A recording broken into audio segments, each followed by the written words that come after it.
Hello tout le monde! Aujourd'hui on se retrouve pour un update lecture haute en couleurs. On va parler de racisme, young adulte, Seconde Guerre mondiale, pandémie mystique et dystopie. Oui, ça fait beaucoup de thèmes, mais bon, prenez votre thé, votre snack, votre café, comme vous voulez, et on y va!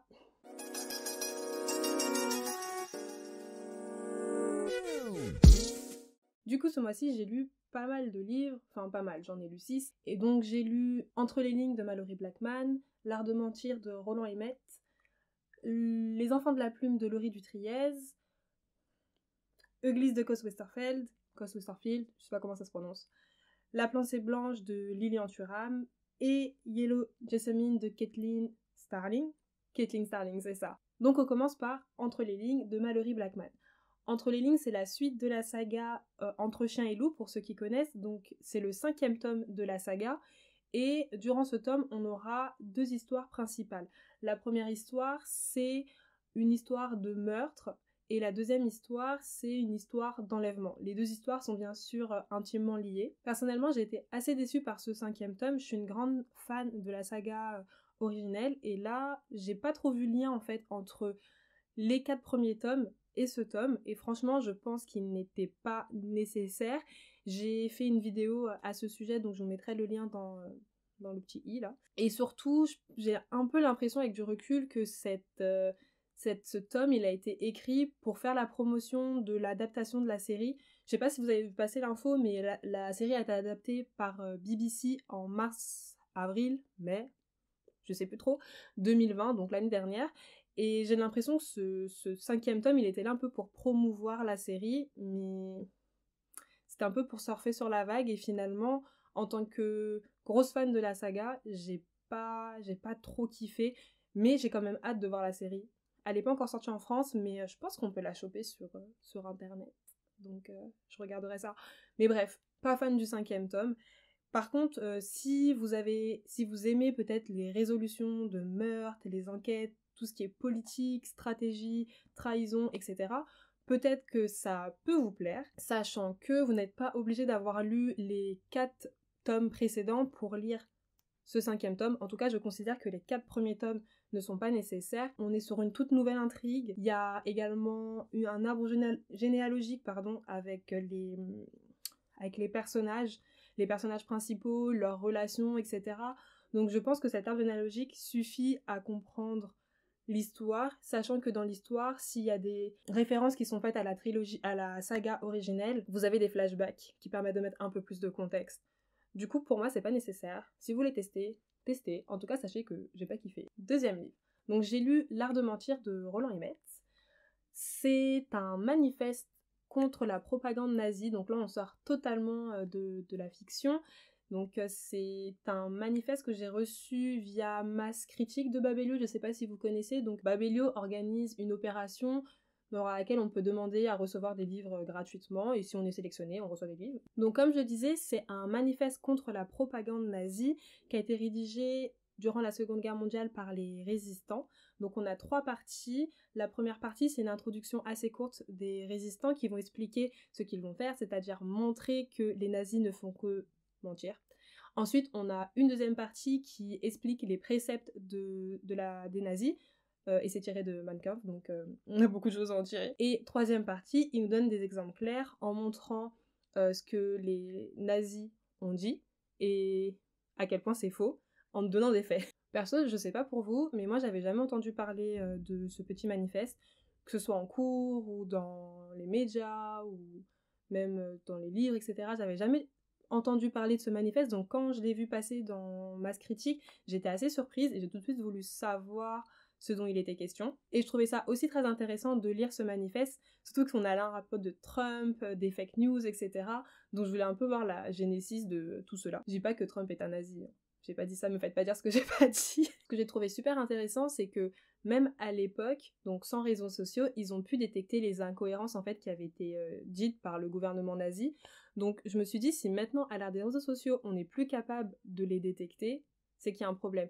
Donc vraiment la morale que je tire un peu de ce manifeste, qui est super court, hein, il fait 35 pages, 36 pages, c'est que si à l'époque, sans réseaux sociaux, ils ont pu détecter des fake news, il n'y a aucune raison que nous maintenant, avec toutes les informations qu'on a, on ne puisse plus détecter les fake news, enfin genre on est obligé de les détecter, on est obligé de croiser nos informations, etc. Enfin, c'est vraiment la morale que je tire de ce manifeste. Bref, si vous êtes intéressé par l'histoire ou tout simplement curieux à l'idée de savoir comment il est simple de mentir, je pense que ce manifeste, il peut vous intéresser, surtout que je répète, il est court, il fait 35 pages, donc ça se lit en même pas 1 heure. Donc ouais, ça peut vous intéresser. Et petite anecdote pour la fin, plus c'est gros, plus ça passe, ça vient de Mein Kampf. Oui, oui. 3e livre, Les Enfants de la Plume de Laurie Dutriez. Donc c'est un recueil de contes auto-édité.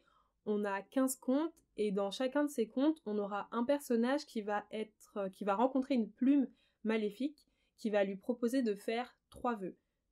Cette plume est maléfique, donc son but, on va dire, c'est de faire en sorte que les vœux de la personne qu'elle rencontre se retournent contre elle. J'ai bien aimé ce recueil de contes parce que les contes sont assez sombres, ils sont développés et ça change un peu de tous ces contes qu'on peut voir un peu Disney, même les réécritures de contes. Je pense au Royaume assassiné qui se vendait comme quelque chose d'assez sombre et puis finalement je trouve que ça n'était pas vraiment. Donc là pour le coup on a des personnages qui sont sombres, il y a pas de... Il y a bien sûr, il y a la plume qui est méchante, mais il n'y a pas vraiment de gros méchants, il y a vraiment des personnages qui sont gris, il n'y a pas de tout noir ou de tout blanc, et même la plume, elle n'est pas toute noire. En fait, tout le monde a une histoire, et il faut essayer de comprendre cette histoire pour comprendre les contes dans leur ensemble. Et j'en viens du coup à mon troisième point positif, c'est que le recueil de contes, dans son ensemble, il est assez bien construit. Vraiment, j'ai trouvé que c'était cool, et faut pas se fier aux premiers contes qu'on va lire, aux premières pages qu'on va lire, parce que plus on avance dans le recueil de contes, et plus les contes sont intéressants, y a des personnages qui se croisent, etc. Enfin bref, je vous en dis pas plus parce que j'ai fait une vidéo à ce sujet. Je recommande vraiment ce recueil de contes à ceux qui aiment le fantastique, les réécritures de contes et les contes de manière générale. Et surtout, si vous vous lancez, ne vous fiez pas aux premières pages. Continuez votre lecture, même si les 2 premières pages peuvent vous paraître un peu chelou, quoi. 4e livre. Alors, ma 4e lecture du mois, c'était Uglies de Scott Westerfeld. Je sais pas. Bref, c'était Uglies de Scott. Donc Uglies, c'est une dystopie young adulte et on va évoluer dans un univers où les beaux et les moches sont séparés. Et à 16 ans, tous les habitants de cet univers ont une opération qui leur permette de devenir beaux. On va suivre Tali qui a 15 ans, bientôt 16, et qui a hâte de subir cette opération, bien évidemment. Du coup, elle va rencontrer des personnes qui sont rebelles et qui, eux, prônent le fait d'être moche, de ne pas subir l'opération, etc. Et bien sûr, elle va se remettre en question, blablabla, etc. Enfin bref, c'est une saga, donc ce premier tome, il permet de mettre un peu l'univers en place, d'expliquer un peu l'univers dans lequel on va évoluer. Je crois qu'il y a 5 tomes, peut-être 4. Bref, j'avais assez hâte de lire ce premier tome, et malheureusement, je me suis un peu ennuyée, je pense pas, même je dis je pense pas, je ne vais pas lire la suite, tout simplement parce que le personnage de Tali m'a beaucoup dérangée, elle est assez passive, j'ai pas trop compris la construction de ce personnage, et même au niveau du rythme de l'histoire, il y avait quelque chose qui me dérangeait, tout était assez prévisible, ouais, tout était assez prévisible, il y a quelque chose qui était off en fait durant la lecture, le rythme, il était pas là, même quand il y avait de l'action, il manquait quelque chose pour vraiment me captiver durant ma lecture, et ouais, ça m'a un peu dérangée. Je pense faire une vidéo sur ça pour expliquer vraiment ce qui m'a dérangée et aussi parler du coup du culte de la beauté parce que c'est quelque chose que je pensais vraiment que le livre allait aborder et je trouve qu'il n'est pas allé assez loin dans la dénonciation du culte de la beauté. Enfin, il l'a abordé mais partiellement et surtout durant la première partie. Donc je voudrais bien peut-être refaire une vidéo pour expliquer peut-être ce à quoi je m'attendais et finalement ce qui se passe réellement dans Uglies, ou ce qui ne se passe pas dans Uglies. Après, si je devais le recommander à des personnes, j'irais soit des personnes qui sont assez jeunes, ou des personnes qui n'ont pas ou peu lu de dystopie. Je pense que c'est vraiment ça le problème avec Uglies, c'est que j'ai déjà lu beaucoup trop de dystopie, et cette dystopie, elle était finalement assez lisse. Je sais pas si vous voyez ce que je veux dire, mais il manquait quelque chose. Bref, j'en reparlerai plus tard. 5e livre lu durant le mois de mars, donc là c'est un essai, on va changer de ton, c'est La Pensée blanche de Lilian Thuram. Alors, je vais essayer de bien choisir mes mots pour en parler, parce que c'est un sujet assez sensible, parce qu'on va parler de racisme. Avant de commencer mon avis, je voudrais préciser qu'on parle bien de la pensée blanche et non pas de la pensée des blancs. C'est super important de faire la distinction, parce que ce qui veut dire, c'est la pensée blanche, et donc cette pensée blanche peut aussi bien toucher des blancs que des non-blancs. Alors que si c'était la pensée des blancs, bah ça touche que les personnes qui sont blanches. Pourquoi on parlerait de la pensée des blancs? Ça n'a aucun sens. Ça serait une hérésie, non? Enfin, on sait pas ce qu'il y a dans la tête des gens, et ça sert à rien d'essentialiser les gens. Vous voyez ce que je veux dire? Bref, je voulais juste faire ce point avant de commencer mon petit retour sur cette lecture. Donc comme je disais, c'est un essai sur le racisme. Donc on va se concentrer sur l'histoire du racisme et les conséquences de cette construction aujourd'hui. Donc on a 3 parties. On a une première partie qui est l'histoire, donc comment le racisme est né et comment on a pu rendre acceptable et rationaliser des faits inhumains, donc tout ce qui est colonisation et esclavage.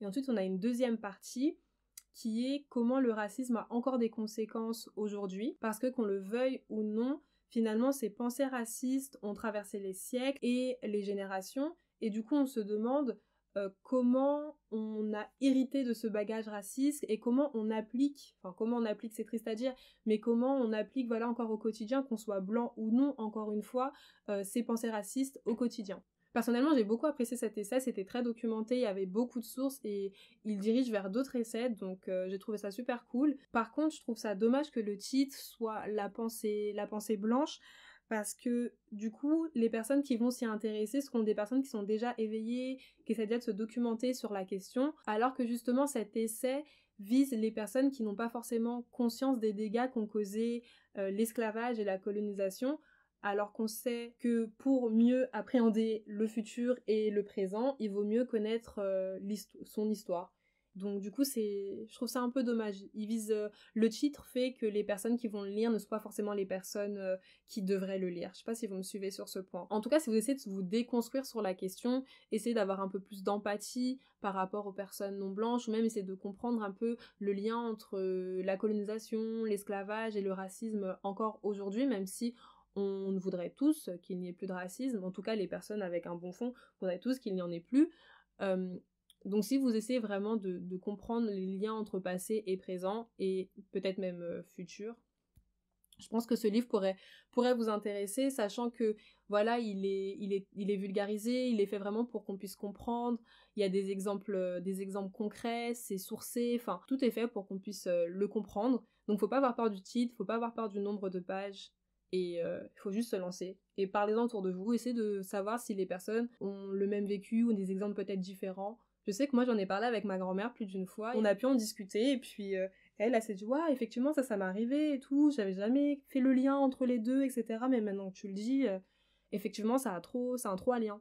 Donc ouais, parlez-en autour de vous pendant votre lecture, ça peut toujours peut-être amener d'autres personnes sur ce bouquin. 6e lecture, oh mon dieu, c'est la dernière. Donc, 6e lecture, Yellow chez Samine de Kathleen Starling. J'ai presque oublié son nom, mais je l'ai. Donc ce roman, je sais même pas comment vous l'expliquer, il est très très court. Je vais essayer de l'expliquer de la façon la plus claire possible, mais vraiment, même moi je suis pas sûre de comprendre le roman, donc je vais faire de mon mieux. Donc ça se passe dans une époque lointaine, je pense au Moyen-Âge ou après le Moyen-Âge, enfin bref, il y a des calèches. Bref, il y a longtemps. Ça se passe dans une ville, je pense, imaginaire, qui est Delphinium. Et on suit Evelyn, qui est une femme puissante de la ville de Delphinium, et elle fait partie des personnes qui contrôlent le transport maritime. Quand son bateau, je sais pas pourquoi je fais ça, c'est son bateau. Quand son bateau arrive à Delphinium, il y a des personnes qui commencent à tomber malades dans la ville. Ouais, c'est une histoire de pandémie ou je sais pas quoi. Franchement, je vais faire super court pour que vous puissiez comprendre le contexte. C'est l'histoire d'une pandémie et l'objectif, c'est de trouver les causes de cette pandémie avant que tout le monde ne meure. C'est l'objectif de ce livre. Et le côté fantastique, c'est que toutes les personnes qui tombent malades sont bizarrement attirées par Evelyn. En tout cas, c'est ce que moi je ressens quand je lis ce roman, et c'est ce que Evelyn ressent également lorsqu'elle vit la situation. Je vous ai dit, j'ai absolument rien compris à ce livre. Enfin, j'ai compris, mais en fait, je vais vous expliquer. Il faut être super concentré pour lire ce livre. Il est court, donc il y a énormément de détails qui sont condensés en fait d'un chapitre à l'autre. Et c'est pour ça qu'il faut être concentré. C'est peut-être pour ça que là, je l'ai pas encore fini. J'ai lu plus de 57%. Mais je pense que c'est pour ça que j'ai pas encore tout tilté. Je pense que quand je serai arrivée à la fin du livre, il y a beaucoup de choses qui vont faire clic, clic, clic, clic, clic. Mais là, c'est pas encore le cas. Je suis encore en train de découvrir les personnages. Et après, je vais pas vous dire j'aime pas ni quoi que ce soit, parce que c'est totalement faux. Je suis encore en train de le lire. J'aime beaucoup l'histoire. C'est des personnages très, très sombres. Le personnage de Evelyn, je le comprends pas. Elle est, je sais pas si elle est gentille, si elle est méchante, ça ressemble à moi, je sais pas. Est-ce que l'histoire, elle est chelou? Oui. Est-ce que j'aime bien? Oui. Donc, conclusion, si vous aimez les histoires cheloues, de pandémie, de fantastique, de je sais pas quoi, de personnes qui sont bizarres, qui font des trucs bizarres, etc., je pense que le livre, il peut vous plaire. Je pense que ça peut vous plaire. En plus, c'est court, ça fait 150 pages, je crois. Le personnage d'Evelyn, il est très bizarre. Et les personnages qui l'entourent sont très bizarres aussi. On sait pas qui est gentil, on sait pas qui est méchant, on sait pas ce qui est fantastique, on sait pas ce qui est fantastique. Enfin, vraiment, on se pose trop de questions. Moi, plus je lis, plus je me pose de questions, mais j'ai envie de savoir la fin, en fait. Donc, je suis contente que le livre ne fasse que 150 pages, comme ça, j'aurai la fin rapidement. Bref, on arrive à la fin de ce update lecture qui, j'ai l'impression, a duré une éternité. Et voilà, si vous êtes arrivé jusque-là, c'est peut-être que la vidéo vous a plu. Donc, lâchez un petit pouce, ça fait toujours plaisir. Abonnez-vous à la chaîne si vous voulez si vous voulez être mis au courant d'autres vidéos. Vous voyez, c'est comme ça que ça marche. Hein. Tu t'actives la cloche, tu t'abonnes, ça, tout ça. Après, ça te dit « Ah, Déborah a mis une nouvelle vidéo, bla bla bla bla bla. » Bref, j'arrête mes conneries. Sur ce, je vous envoie des cœurs sucrés. On se voit une prochaine fois. Tchuss!